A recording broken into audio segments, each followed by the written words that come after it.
Halo sahabat YouTube, kembali lagi bersama aku Syafiq M. Ridho di channel YouTube aku.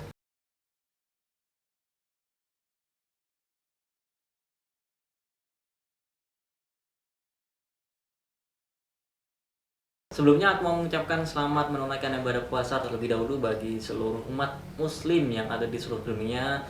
Mudah-mudahan puasanya lancar dan bisa mendapatkan keberkahan di bulan yang suci ini. Dan semoga pandemi corona COVID-19 ini segera berlalu sehingga kita bisa beraktivitas kembali seperti semula dan kita semuanya bisa meraih kemenangan di hari yang fitri nanti. Di kesempatan kali ini aku kembali mau membawakan sebuah cerita cintaku di mana kisah ini datang dari seorang teman aku yang begitu luar biasa, di mana beliau memperjuangkan cintanya kemudian menikah dengan modal 0 rupiah. Dan kisah itu dituliskan di dalam sebuah buku yang berjudul Aku, Kamu, dan Malam Lailatul Qadar, karangan Irsan Kadri. Irsan Kadri ini adalah salah satu teman aku yang begitu luar biasa, di mana perjuangannya dulu memulai bisnis dari bermain sulap, kemudian menjual alat-alat sulap, kemudian hingga sekarang adalah merambah ke dunia percetakan. Langsung aja aku akan membacakan kisahnya seperti apa. Mudah-mudahan kisah ini bisa menjadikan inspirasi buat kita semuanya, bagaimana teman aku Irsan Kadri ini mampu menikah dengan modal 0 rupiah. Langsung saja ya saya bacakan kisahnya. Nama saya Irsan Kadri. Saya memiliki usaha sablon. Saya adalah seorang sarjana ekonomi dari kampus STIM Nitro Makassar, sebuah kampus swasta yang jurusannya hanya ada dua, yakni manajemen perbankan dan manajemen keuangan. Saya mulai belajar sholat dan puasa sejak kelas 5 SD. Semakin dewasa saya merasa semakin mengenali agama saya. Saya sadar betul bahwa kita tidak akan mengetahui sesuatu itu bila kita tidak mencarinya. Mengingat jam belajar agama di sekolah sangatlah minim, tentu orang-orang yang tidak mencari ilmu agama di luar jam sekolah akan kekurangan tentang pemahaman terhadap agama. Nah, saat ini sudah banyak sekali sumber informasi untuk belajar agama, tidak hanya melalui ustadz, ulama, guru, atau ikut dengan ceramah di masjid. Bahkan saat ini secara online pun kita sudah bisa belajar agama. Hanya saja kita perlu lebih berhati-hati, sebab perkembangan teknologi memicu orang-orang untuk berbuat negatif. Kebenaran suatu ilmu harus betul-betul dipastikan. Sejak mengalami sebuah peristiwa spiritual pada kurang lebih 1 tahun yang lalu, buku ini ditulis pada tahun 2017 ya, jadi 1 tahun yang lalu, yaitu pada tahun 2016. Sejak mengalami sebuah peristiwa spiritual pada kurang lebih tahun 2016, saya mulai gemar mengkaji tentang sebuah malam yang diyakini lebih baik atau mulia dari 1000 bulan. Sebab pada satu malam di bulan Ramadan, apa yang saya alami rasanya terlalu sayang untuk tidak saya ceritakan pada orang lain. Ini sudah mulai masuk ke kisah dia. Berbicara mengenai malam Lailatul Qadar, beberapa hal yang saya ketahui adalah yang pertama, Nabi pada zaman Nabi Muhammad SAW, para sahabat mengeluhkan, apakah kita bisa menyamai ibadah orang-orang terdahulu yang hidupnya sampai ribuan tahun, meskipun kita ibadah setiap hari tanpa henti selama umur kita. Tentu masih belum sebanding dengan ibadah mereka. Maka umat Nabi Muhammad SAW yang umurnya hanya sampai sekitar 60-65 tahun dikaruniakan oleh Allah Subhanahu wa Ta'ala sebuah malam yang nilai pahalanya beribadah di malam itu seperti halnya beribadah selama 1000 bulan. Dan hal ini hanya ada di 1 bulan, yaitu bulan suci Ramadan. Bayangkan bila setiap kali Ramadan kita bisa mendapatkan malam Lailatul Qadar, tentu pahala kita bisa menyamai pahala-pahala orang-orang terdahulu. Yang kedua, Nabi hendak mengabarkan kepada para sahabat tentang malam Lailatul Qadar. Tetapi karena para sahabat berdebat tentang waktunya, maka Nabi dibuat lupa, sehingga Nabi berkata, carilah di 10 malam terakhir. Mungkin ini lebih baik bagi kalian. Oleh sebab itu tidak ada kepastian sampai hari ini tentang kapan sebenarnya malam Lailatul Qadar itu terjadi. Yang ketiga, malam Lailatul Qadar adalah salah satu waktu di mana doa kita akan diijabah oleh Allah Subhanahu wa Ta'ala. Kemudian yang keempat, pada malam Lailatul Qadar akan ada peristiwa-peristiwa gaib bagi yang mendapatinya. Yang kelima, malam Lailatul Qadar tidak didapatkan oleh semua umat muslim. Dari semua apa yang saya ketahui di sini, segala sesuatunya bermula. Pada Ramadan sebelumnya sudah menjadi tradisi saya untuk iktikaf di 10 malam terakhir bulan Ramadan. Namun khusus untuk malam-malam ganjil saja. Tapi pada Ramadan 1437 Hijriah, saya memutuskan untuk iktikaf pada 10 malam terakhir, baik malam ganjil maupun malam genap. Saya memilih sebuah masjid di mana saya pernah menjadi ketua remaja masjidnya. Adalah Masjid Nurul Iman 2 Telkomas Kota Makassar. Di sana memang sudah menjadi agenda rutin para jamaah untuk iktikaf pada 10 malam terakhir bulan Ramadan. Saya selalu memiliki jam kerja ekstra pada sholat tarawih. Biasanya pelanggan ramai datang di jam-jam itu. Karena kesibukan menyelesaikan orderan, imbasnya saya selalu ke masjid pada waktu yang sangat larut. Biasanya antara jam 1 hingga jam 2 subuh. Setiba di masjid, saya selalu mendapati semua jamaah sudah tertidur dalam lelapnya. Saat di dalam masjid, hal pertama yang saya lakukan adalah menyiapkan kelambu lipat praktis saya. Kemudian menyusun Al-Quran dan perlengkapan lainnya, lalu pergi mengambil air wudhu. Selanjutnya saya mengawali malam-malam terakhir itu dengan sholat sunnah tahiyatul masjid sebagai bentuk penghormatan terhadap rumah Allah Subhanahu wa taala. Nah, setelah itu saya melanjutkan baca Al-Quran. Memang karena kesibukan yang cukup padat, kemampuan saya hanya menyelesaikan 1 juz dalam sehari. Sudah menjadi harga mati bagi saya untuk menghatamkan Al-Quran minimal 1 kali dalam bulan Ramadan. Setelah menyelesaikan target 1 juz saya, biasanya saya berzikir sebelum mulai ambil posisi untuk tidur. Perlengkapan tidur saya adalah alas lantai, sarung atau selimut, dan kaos kaki. Tentu saja saya tidur di dalam kelambu yang sudah saya siapkan lebih awal. Menjelang waktu sahur tiba, semua jamaah mulai bangun satu persatu. Sebelum santap sahur, kami selalu qiyamul lail. Nah, pada malam-malam pertama semua biasa saja. Rutinitas di atas terjadi berulang-ulang mulai dari malam ke-21 sampai malam ke-25. Hingga tiba pada malam ke-26 Ramadan. Saat itu adalah Kamis malam dan saya tiba di masjid sekitar jam 2. Itu artinya saat itu sudah masuk hari Jumat. Saat masuk ke dalam masjid, lagi-lagi saya mendapati semua jamaah sudah tertidur lelap. Sebagian jamaah ada yang mendengkur dengan kerasnya, mungkin karena lelah atas aktivitas pada hari itu. Seperti biasa, setelah menyiapkan kelambu lipat praktis, kemudian saya menuju tempat wudhu karena ingin buang air kecil. Saya mampir dulu ke toilet. Nah, saat di dalam toilet ini, saya mendengar keran air di tempat wudhu tersebut terbuka sehingga airnya mengalir. Karena jarak antara toilet dengan tempat wudhu masih dalam satu bangunan. Tentu saja saya dapat mendengar suara airnya dengan jelas. Saat itu dalam pikiran saya ada jamaah yang sedang bangun untuk cuci muka atau entah ambil air wudhu. Tetapi bila dipikir-pikir, cukup aneh juga kalau seseorang yang bangun dari tidur tapi justru cuci muka, cuci tangan atau berwudhu. Padahal dia hendak akan tidur kembali. Mestinya dia bangun untuk buang air kecil yang seharusnya dilakukan di dalam toilet, bukan di tempat wudhu.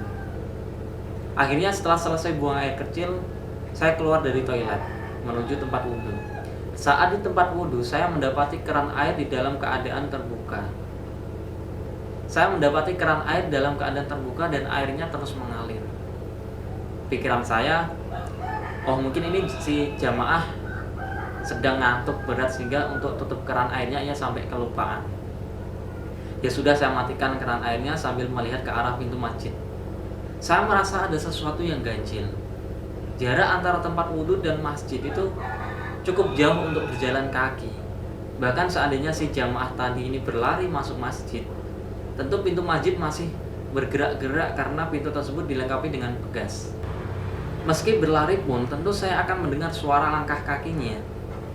Ini menunjukkan bahwa si jamaah ini tidak masuk ke dalam masjid, karena suara keran air yang dibuka hampir bersamaan saat saya sudah ingin keluar toilet. Dan ya sudah, saya tidak ambil pusing. Akhirnya saya membasuh muka dan sikat gigi sebelum mulai untuk beribadah. Di tengah-tengah saya mencuci muka, tiba-tiba saya mendengar suara yang sangat tidak lazim dan cukup keras dari arah luar masjid. Suara itu seperti seseorang sedang beraktivitas.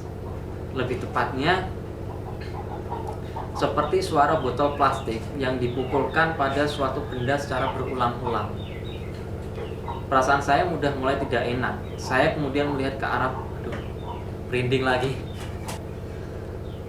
Perasaan saya sudah mulai tidak enak.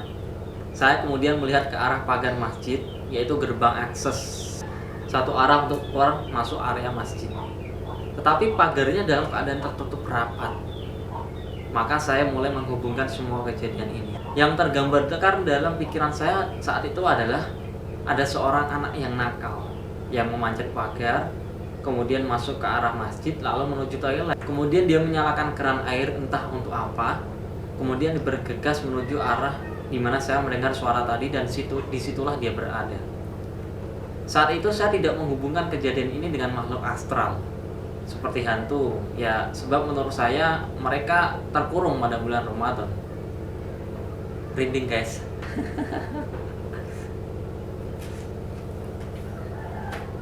Jadi ketakutan yang muncul pada saat itu adalah kekhawatiran pada tindakan berbahaya. Mengingat pada saat itu sedang marak-maraknya tindak kriminalitas begal.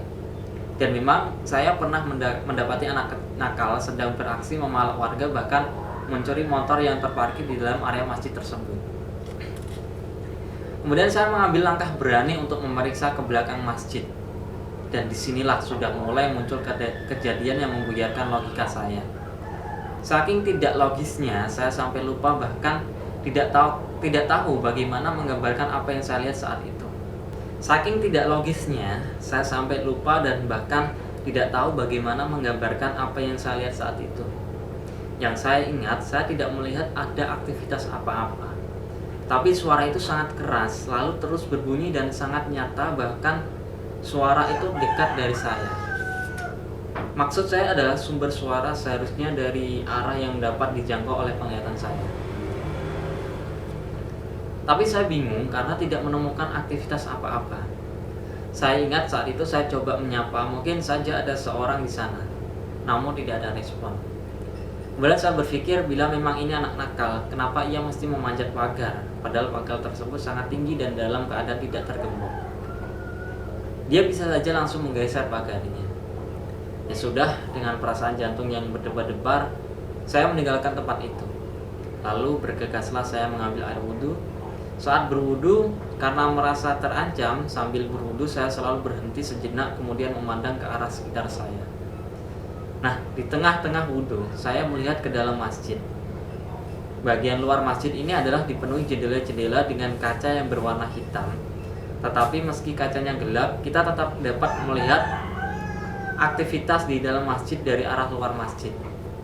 Meskipun samar-samar, saat itu saya melihat sebuah benda putih besar dan bergerak dari arah mimbar, bagian kiri pandangan saya, menuju ke pintu keluar masjid belakang. Tapi benda putih ini jangan Anda gambarkan seperti cahaya yang ada di dalam film-film hantu. Fisiknya lebih seperti seorang anak kecil yang memakai sarung putih, tapi tangannya mengangkat ujung sarung itu dari dalam, sehingga tampak seperti sesuatu yang besar. Kemudian pandangan saya terhadap bayangan itu hanya sebatas setengah perjalanan, karena saya kembali melanjutkan wudhu yang pada saat itu dia ada di sekitar lampu saya. Di sini digambarkan gambarannya. Nanti saya lihatkan ya.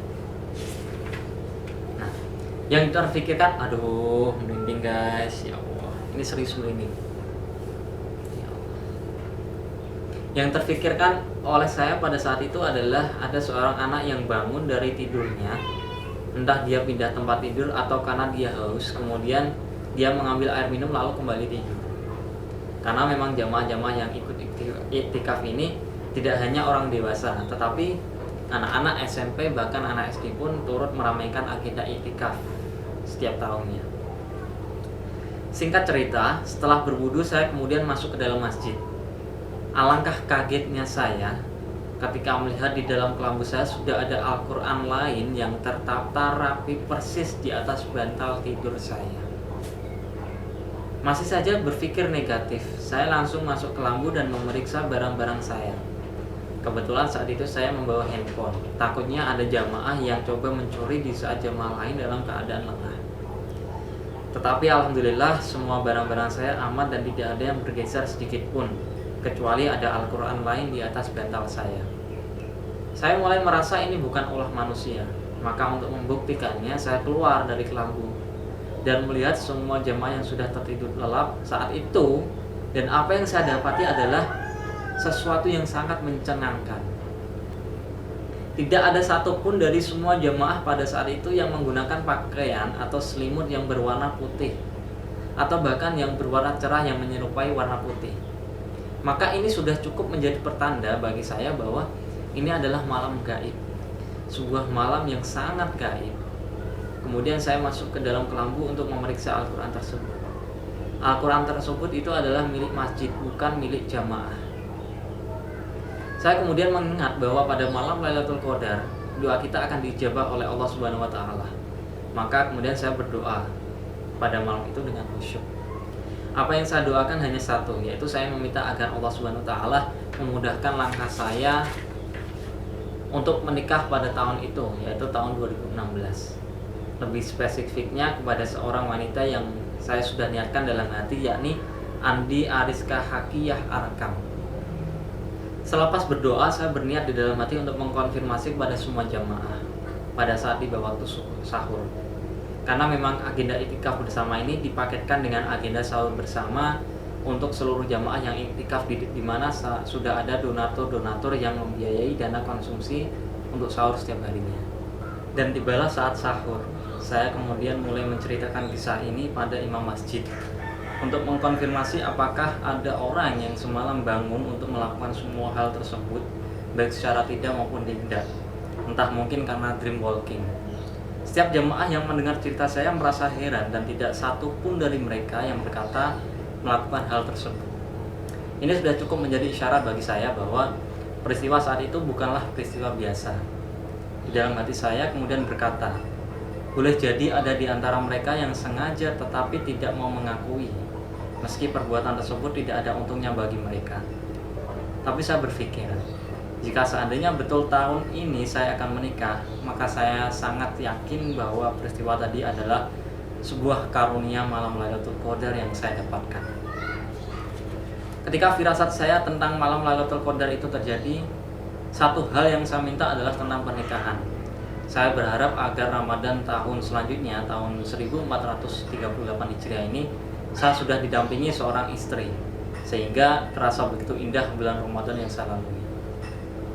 Dan alhamdulillah pada 28 September 2016 saya resmi secara hukum dan resmi secara agama menikahi Andi Ariska Hakiyah Arkam. Mungkin terdengar ngawur bila saya mengatakan bahwa pernikahan ini hampir 0 rupiah.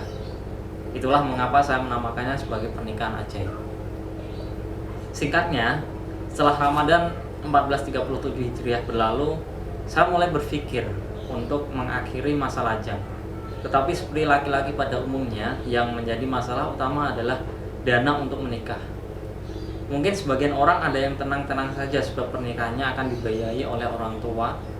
Tetapi saya sama sekali bukan termasuk laki-laki seperti itu.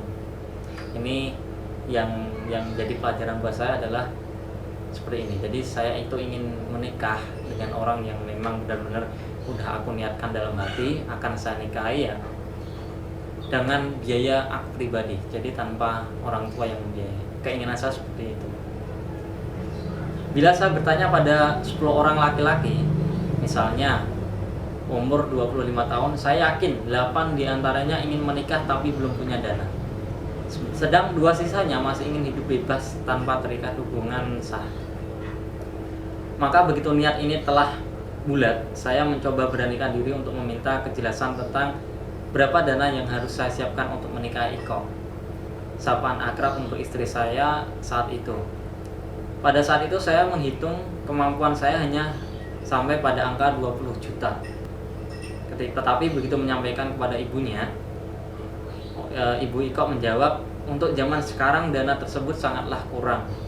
tidak cukup untuk membiayai makanan, sewa tenda, baju pesta, dan lain-lain karena saat ini semua harga sudah naik. Memang logis menurut saya. Kemudian saya meminta kepada Ibu Iko untuk memberikan angka. Kira-kira berapa yang seharusnya saya siapkan, dan beliau menjawab 50 juta. Tentu saja sebuah angka yang besar menurut kemampuan saya, sehingga terjadilah negosiasi pada saat itu. Akhirnya 35 juta menjadi angka yang kami berdua sepakati. Padahal pada saat itu saya melakukan negosiasi sedang saya sendiri tidak punya uang lebih dari 2 juta. Pada mulanya saya semakin bekerja keras untuk mengumpulkan dana. Saya menghabiskan waktu hingga larut malam untuk mengerjakan pesanan-pesanan sablon saya. Tetapi terasa begitu sulit, sebab semakin banyak hasil yang saya peroleh, semakin besar pula biaya-biaya yang akan saya keluarkan. Akhirnya saya menyadari jalan menabung ini tidaklah efektif untuk kasus saya. Sehingga opsi kedua saya adalah dengan jalan menjual satu-satunya. Aset paling mahal yang saya miliki yaitu mobil. Perhitungan saya seperti ini. Karena kesepakatan kami tadi adalah 35 juta, maka minimal dana yang harus saya siapkan adalah 50 juta. Sebab tentu masih ada biaya lain selain sekedar uang untuk melangsungkan acara pernikahan saja. Apalagi keluarga Iko tinggal di kota Palu, di mana saya harus membiayai tiket keluarga pulang perginya ke kota Palu. Saat itu saya merasa sangat dilema. Mobil tersebut adalah senjata saya untuk memuat pesanan-pesanan skala besar yang tidak dapat dimuat memakai motor. Bila saya harus menjualnya, pasti akan banyak adaptasi baru dalam usaha saya. Sedangkan bila saya tidak menjualnya, dari mana lagi saya bisa mendapatkan dana? Saya sempat memikirkan tentang program baru dunia perbankan, yaitu pinjaman untuk pernikahan. Tetapi saya merasa sangat malu bila harus menempuh jalan tersebut. Akhirnya saya mencoba fokus untuk menjual mobil saya dengan banyak cara, menyebar iklan di media sosial. Alhasil, setelah 2 minggu usaha saya tak kunjung berbuah respon, baik dari pengamat iklan, mungkin sudah menjadi ketentuan Allah Subhanahu wa Ta'ala. Dan saya semakin pasrah untuk keadaan ini. Saya mencoba bersabar sambil mengharap pertolongan Allah Subhanahu wa Ta'ala. Lalu kemudian pertolongan Allah Subhanahu wa Ta'ala datang dengan cara yang tidak saya duga. Yang pertama, Allah Subhanahu wa Ta'ala mempertemukan saya dengan keluarga yang kemudian banyak memberi bantuan kepada saya. Ini terjadi ketika momen Lebaran, di mana keluarga berkumpul untuk saling silaturahim. Apalagi pada saat itu ada pernikahan keluarga dekat juga. Beliau adalah paman saya. Beliau menanyakan tentang perkembangan usaha saya. Setelah berkomunikasi cukup lama, beliau menawarkan bantuan dana kepada saya dengan meminta sistem bagi hasil. Selanjutnya, kami membangun kerjasama. Setelah itu, bisnis sablon saya mulai menjadi semakin baik. Yang awalnya hanya sekedar membuka jasa sablon, kemudian berkembang menjadi supplier mesin dan bahan-bahan sablon. Imbasnya tentu saja omset dan laba bersih saya semakin meningkat. Dalam waktu singkat, usaha sablon saya tumbuh menjadi usaha sablon yang mulai diperhitungkan. Kesuksesan usaha sablon saya membuat saya menjadi lebih tenang. Saya kemudian mengabari kepada paman saya perihal niat saya untuk menikah. Pada intinya, saya menjanjikan hasil yang baik atas bagi hasil yang akan saya lakukan pada kerjasama saya dengan beliau. Dengan memegang hal tersebut sebagai jaminan, saya meminta bantuan paman agar saya memberikan pinjaman dana untuk pernikahan saya yang nantinya akan saya ganti begitu bagi hasil telah dilakukan. Alhamdulillah, permintaan saya diterima oleh paman. Maka selesai sudah kekhawatiran saya terhadap masalah dana pernikahan ini. Balasan Allah Subhanahu wa Ta'ala datang bertubi-tubi. Selain mobil yang alhamdulillah tidak jadi terjual, saya mendapat pinjaman dana yang tidak berbunga untuk keperluan pernikahan saya. Selain itu, saya bersyukur karena tidak merepotkan orang tua dan saudara untuk membiayai pernikahan saya. Dan alhamdulillah, saya bisa membawa keluarga ke kota Palu menggunakan pesawat terbang dengan biaya saya pribadi. Meskipun dananya adalah pinjaman dari paman. Pada pagi hari 28 September 2016, berjalanlah pernikahan ini dengan penuh hikmat dan ketenangan di bawah kesaksian para penghuni langit. Alhamdulillah semuanya berjalan lancar. Ijab kabul diucapkan hanya 1 kali. Semoga saja arsy Allah Subhanahu wa Ta'ala bergetar atas kesaksian tersebut. Tidak ada keluarga yang berseteru, Tidak ada kasus kekurangan makanan untuk jamu tamu dan sanak keluarga dari berbagai daerah. Betapa indahnya nikmat Allah Subhanahu wa taala. Seperti halnya kata pepatah, di balik hujan lebat dan angin kencang selalu ada pelangi. Demikianlah tertulis dalam firman-Nya. Maka nikmat Tuhan kamu manakah yang kamu dustakan? Quran surat Ar-Rahman ayat 55. Sebagaimana renungan bahwa Allah Subhanahu wa taala tidak pernah berbuat curang kepada hambanya. Karena Allah Subhanahu wa taala adalah seadil-adilnya hakim atau pembalas. Perlu diketahui bahwa dana pernikahan ini baru terkumpul tepat di hari bertemunya kedua pihak keluarga untuk menentukan hari kapan akad nikah akan berlangsung. Yang mana saat itu saya membawa keluarga ke kota Palu. Padahal saya belum memiliki dana sama sekali. Sedang tinggal beberapa jam lagi kedua pihak keluarga akan bertemu dan disaksikan oleh tokoh-tokoh adat dan masyarakat sekitar tempat rumah Eko berada. Ini semacam lamaran ya atau tunangan. Ini menunjukkan bahwa hanya butuh beberapa jam saja Allah Subhanahu wa taala memberikan bantuannya melalui tangan orang lain. Bisa dibayangkan bila saja pada saat itu paman saya ternyata ada hambatan untuk memberikan pinjaman dana. Tentu saya telah membuat malu keluarga. Tetapi di dalam hati saya senantiasa berprasangka baik kepada Allah SWT dan meyakini pertolongannya akan datang.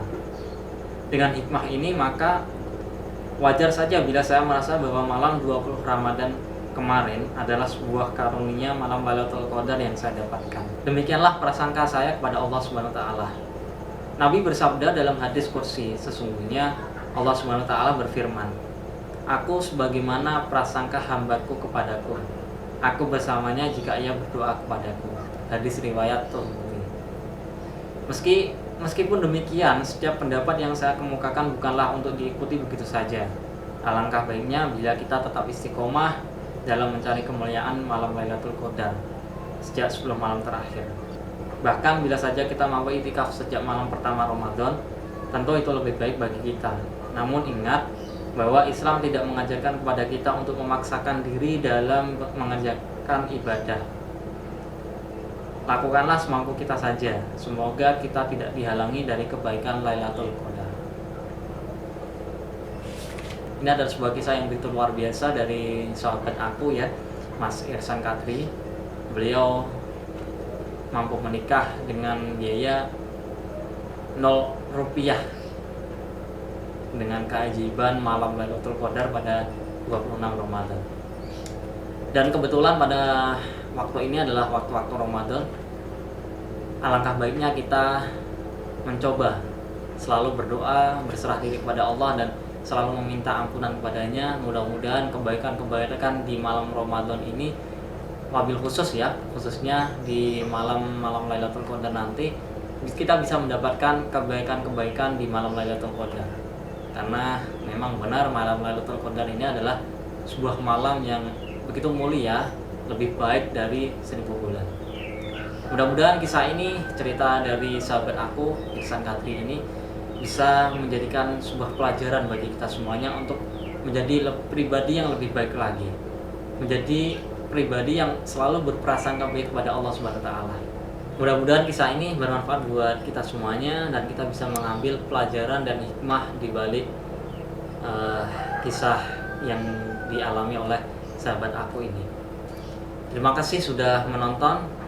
Jangan lupa klik subscribe, like, dan komen. Tunggu episode selanjutnya. Bye-bye.